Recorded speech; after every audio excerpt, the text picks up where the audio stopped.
you're not supporting the government in this, are you? Is there any chance that you would support this second reading of the implementation bill? No, we haven't supported the government to date on the withdrawal agreement, and of course the bill only gives effect to the withdrawal agreement. The bill puts into legislation what is required in the withdrawal agreement, and it would be totally inconsistent of us, and it would be totally detrimental to both Brexit and to Northern Ireland for us to support a bill which implements an agreement which has been turned down 3 times in the House of Commons.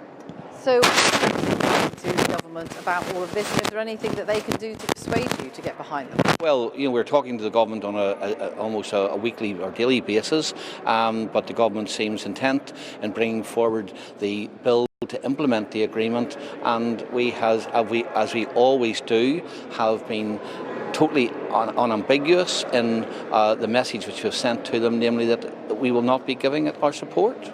Does that mean that your arrangement with the Conservatives is over? No, it doesn't, because of course we support the government on a range of other things, but we have always made it quite clear that the agreement we had with the government was to deliver Brexit as had been outlined by the Prime Minister, and to deliver Brexit as it would apply to the whole of the United Kingdom. The government has not been able to produce a Brexit deal which either delivers on its own promises to its own people in its own manifesto, and has not delivered on the promises which were made to us either, that Northern Ireland would not be separated out from the rest of the United Kingdom. So therefore we have no qualms about not supporting the bill or the agreement, because the government has actually broken its arrangement with us, and indeed not only broken its arrangement with us, broken its arrangement with its own electorate.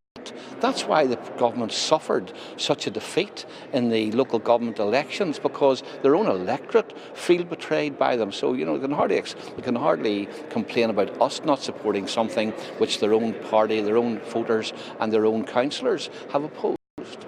Would you consider abstaining on that second reading? It would mean that the bill could progress, and then at committee stage, which is the detailed analysis, you could try and make changes to it. Well, first of all, why would we abstain when we have voted against the agreement on 3 occasions? And secondly, any changes that would be made at committee stage would require government support, and the government has made it quite clear that the structure, the bare bones of the agreement still have to be in place, and that the withdrawal bill has to reflect the bones of the agreement. And of course that's the bit that we object to, because that's the bit that would separate Northern Ireland out from the rest of the United Kingdom.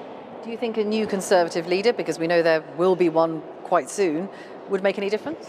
Well, I think that if we had a Conservative leader who was determined to deliver on Brexit, then there would be a totally different tone to the negotiations. But you would have been critical of the way in which the Prime Minister and those who she's appointed to handle these negotiations have dealt with the EU, and I would hope that if she is replaced, and that's a matter for the Conservative Party, that whoever goes would have a totally different approach to these negotiations. And it doesn't mean leaving with no deal, because of course someone who went in there and made it quite clear that they were demanding an agreement which was good for Britain, which reflected what people voted for in the referendum, and which reflected the Conservative Party's manifesto, I believe could have success.